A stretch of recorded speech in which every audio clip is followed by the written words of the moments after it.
Hello अस्सलाम वालेकुम, welcome to सजातिया YouTube channel. आज की नशिस्त में कुछ अहम इस्तिलाहात पर बात करूँगा। कुछ स्टूडेंट्स के सवालात थे, कुछ टर्म्स हैं, अहम टर्म्स हैं या इस्तिलाहात हैं। मिसाल के तौर पर पार्लियामेंट, गवर्नमेंट से क्या मुराद है, बाइकैमरलिज़म किस चीज़ को कहते हैं, फिर ऐसे ही एग्जेक्टिव काउंसिल और legislative council, law, act, constitution. तो ये कुछ इम्पॉर्टेंट टर्म्स हैं, इस पर आज बात करते हैं। सबसे पहले पार्लियामेंट या मजलिस शूरा से क्या मुराद है। Parliament is the legislative body और law making institute of state. मजलिस शूरा या पार्लियामेंट से मुराद मुल्क का सबसे बड़ा कानून साज इदारा होता है, द लेजिस्लेचर बॉडी, जो मुल्क के लिए आइन साजी करती है। पार्लियामेंट के अंदर उसके अगर हम हाउसेस की बात करें, उसकी डिवीज़न की बात करें, तो यूनिकैमरल का मतलब होता है एक ऐवान पर मुश्तमिल पार्लियामेंट। अगर ये बाइकैमरल है तो बाइकैमरल का मतलब है कि ये पार्लियामेंट दो हाउसेस पर मुश्तमिल होगी। मिसाल के तौर पर parliament of Pakistan, parliament of India, parliament of UK, parliament of USA, दो हाउसेस पर मुश्तमिल ये मजलिस शूरा या पार्लियामेंट है। The parliament is there to represent our interest and make sure they are taken into account by the government. Parliament हुकूमत की ज़िम्मेदारी होती है कि वहाँ पर वो अपनी जो अवाम है उनके मफाद के मुताबिक मुल्क के ख़ुद मुख्तारी के हिसाब से आइन साजी करे। फिर उसके बाद अगला जो चीज़ समझनी है वो है गवर्नमेंट। गवर्नमेंट से क्या मुराद है।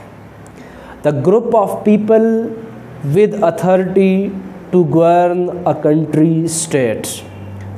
लोगों का एक ऐसा मुनज़्ज़म ग्रोह जिनके पास इख्तियारात हों और वो किसी मुमलिकत या रियासत पर हुकूमत कर सकें, उसको गवर्न कर सकें। अब ये तो सबसे पहले पार्लियामेंट था, उसके हाउसेस थे और फिर उसके बाद गवर्नमेंट के हवाले से बात की। अब यहाँ पर दो बुनियादी जो इस्तिलाहात इस्तेमाल होती हैं जिनका मैंने अभी ज़िक्र किया, जैसे बाइकैमरल गवर्नमेंट है तो उसके दो हाउसेस होंगे, तो इनको थोड़ा सा समझते हैं। एक को हम लेजिस्लेटिव काउंसिल और दूसरी है एग्जेक्टिव काउंसिल। तो सबसे पहले अगर हम ये देखें कि लेजिस्लेटिव काउंसिल क्या है या पार्लियामेंट के अंदर हम बात करें तो लोअर हाउस जिसको आप कहते हैं, तो legislative council is the legislature और one of the legislative chamber of a nation और कंट्री। किसी भी मुल्क या रियासत का कानून साजी का पहला जो ऐवान होगा या ऐवान ज़ैरी जिसको आप कहेंगे, लोअर हाउस जिससे कहेंगे, ये आपका लेजिस्लेटिव काउंसिल में आ जाएगा। तो अमूमन ये रेफ़र होता है लोअर हाउस को, लोअर हाउस के नाम पर। मिसाल के तौर पर जैसे नेशनल असम्बली ऑफ पाकिस्तान है। वाइल इन यूएसए की अगर आप बात करें तो वहाँ पर यही टर्म रेफ़र होती है as a council.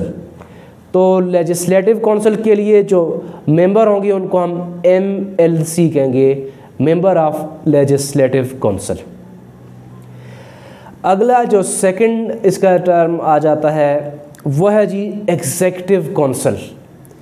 Executive council is a constitutional organ found in many of the commonwealth countries now. इसके अलावा भी है जी अमूमन executive council refer as upper house. हम अपने मुल्क की अगर मिसाल दें जैसे सेनेट है तो क्या होता है जी, इज़ अ कॉन्स्टिट्यूशनल ऑर्गन। ये एक उसकी कॉन्स्टिट्यूशनल आइनी उसकी एक बॉडी है। मुख्तलिफ़ ममालिक में अमूमन जो कॉमनवेल्थ कंट्रीज़ हैं वहाँ पर पाया जाता है। उसका जो सेकंड चैम्बर है या अपर हाउस है उसके लिए रिप्रेजेंट होता है। ठीक है, यहाँ पर enact decision through an order and councils. अब यहाँ पर ये बात समझनी है कि एग्जीक्यूटिव काउंसिल के अंदर के जो आर्डर्स होते हैं ये ऑलरेडी अप्रूव्ड होकर पहुँचते हैं, काउंसिल से अप्रूव्ड होकर यहाँ पर पहुँचते हैं। जो पहला हाउस हमने पढ़ा था, जो लोअर हाउस पढ़ा था या लेजिस्लेटिव काउंसिल पढ़ा था, अमूमन वहाँ से इंट्रोडक्शन ऑफ बिल होता है, वहाँ से किसी भी बिल का उसको पेश किया जाता है, वहाँ से उसकी अप्रूवल के बाद उसको फिर एग्जीक्यूटिव काउंसिल में या अपर हाउस में भेजा जाता है, जिसको ऑर्डर एंड काउंसिल कहते हैं। Several Commonwealth countries like Canada, Australia वगैरह में एग्जीक्यूटिव काउंसिल का कॉन्सेप्ट जो है वो मौजूद होता है। इसके अलावा अगर हम देखें इनको मज़ीद आसानी से समझने के लिए लेजिस्लेटिव काउंसिल और एग्जीक्यूटिव काउंसिल को, लोअर हाउस और अपर हाउस को, तो हम अगर पाकिस्तान के अंदर हम देखें तो लोअर हाउस जो होता है वहाँ पर डायरेक्ट इलेक्शंस होते हैं। जैसे नेशनल असेंबली ऑफ पाकिस्तान है, वहाँ पर डायरेक्ट इलेक्शन होते हैं, 342 सीट्स हैं, उसमें से 272 नशस्तों पर बराह रास्त इंतखाब होते हैं, जबकि बाकी जो 60 सीटें होती हैं वो ख़वातीन के लिए रखी जाती हैं और 10 सीटें जो है वो अक़लियतों के लिए रखी जाती हैं, और 272 पर डायरेक्ट इलेक्शंस होता है। जबकि एग्जीक्यूटिव काउंसिल की या उसके बाद हम अपर हाउस की अगर हम बात करें, मिसाल के तौर पर सेनेट है, सेनेट की 104 नशस्तें होती हैं, तो वहाँ पर इनडायरेक्ट इलेक्शन होता है। यहाँ पर हमने एक और बात समझनी है, जिसे आप कहते हैं जी the Westminster system of government. The Westminster system of government क्या होता है? जहाँ पर आपकी जो पार्लियामेंट्री फॉर्म ऑफ गवर्नमेंट होती है उसको अमूमन जो वेस्टमिनिस्टर सिस्टम है उसकी जो रिप्रेजेंटेशन होती है वो अपर हाउस में होती है, एग्जीक्यूटिव काउंसिल के अंदर होती है। तो एग्जीक्यूटिव काउंसिल का जो चुनाव होता है, इंतखाब होता है, वो इनडायरेक्टली होता है, अनलाइक दी लोअर हाउस। वहाँ पर बराह रास्त लोग अपना वोट कास्ट करेंगे। एग्जीक्यूटिव हाउस वेस्टमिनिस्टर सिस्टम के तहत यहाँ पर क्या होता है कि लोग बराह रास्त वहाँ पर अपने हक़ के रायदही का इस्तेमाल नहीं करेंगे, बल्कि उनके चुने हुए जो लोग लोअर हाउस में बैठे होंगे वो फिर अपना इख्तियार इस्तेमाल करते हुए अपर हाउस के लोगों को मुंतखब करेंगे, द वेस्टमिनिस्टर सिस्टम के तहत। अगली जो टर्म अब मैं समझाने जा रहा हूँ वो है जी कॉन्स्टिट्यूशन। आइन किसे कहते हैं? A constitution, a body of fundamental principles or established precedents according to which a state or other organization is acknowledged to be governed। क़वाइद ज़वाबित का ऐसा मजमूआ जिसको बरूए कार लाते हुए किसी भी तंजीम, रियासत, मुल्क के निज़ाम को चलाया जाए, आइन कहते हैं।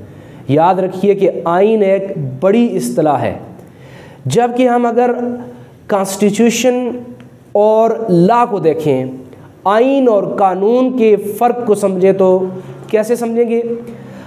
Law refer to one single rule और regulation that make the government makes for the welfare of citizens. Law जो होता है एक छोटी इस्तिलाह होती है जो एक कानून और ज़ाब्ते के लिए इस्तेमाल करते हुए हुकूमत इसको लोगों की फ़लाह बहबूद के लिए इस्तेमाल करती है, जबकि constitution refer to all rules and regulations in a document forms for a country state. अब हम इसको मिसाल से समझते हैं। आईन पाकिस्तान 1973 का जो आइन है ये रिटन फॉर्म में मौजूद है। हमारे पास 280 आर्टिकल्स इसके हैं। अब क्या होगा, इसके अंदर जो कवानीन है वो मुख्तलिफ़ कवानीन बनाए गए हैं। मिसाल के तौर पर आर्टिकल 1 to 28 ये ह्यूमन राइट्स के हवाले से हैं। ऐसे ही आर्टिकल 50 का जो कानून है वो पाकिस्तान की पार्लियामेंट के हवाले से है कि पार्लियामेंट जहाँ पर सदर मुमलिकत, उसके बाद नेशनल असम्बली, सेनेट, इन सब की कॉम्बिनेशन से हमारी पार्लियामेंट बनेगी। तो इसके लिए जो कानून है उसकी आइन की जो शक है वो उसको हम कानून से ताबीर करेंगे, जबकि आइन जो होगा वो एज ए होल पूरे मुल्क की इस्तिलाह के लिए इस्तेमाल होगा। आखिर पे मैं बात करता हूँ जी बिल कि व्हाट इज़ बिल। आइन कानून को समझने बाद तीसरी जो इस्तेलाह इस्तेमाल की जाती है वो होता है bill. A bill passed by the parliament or national assembly and assented to by the president.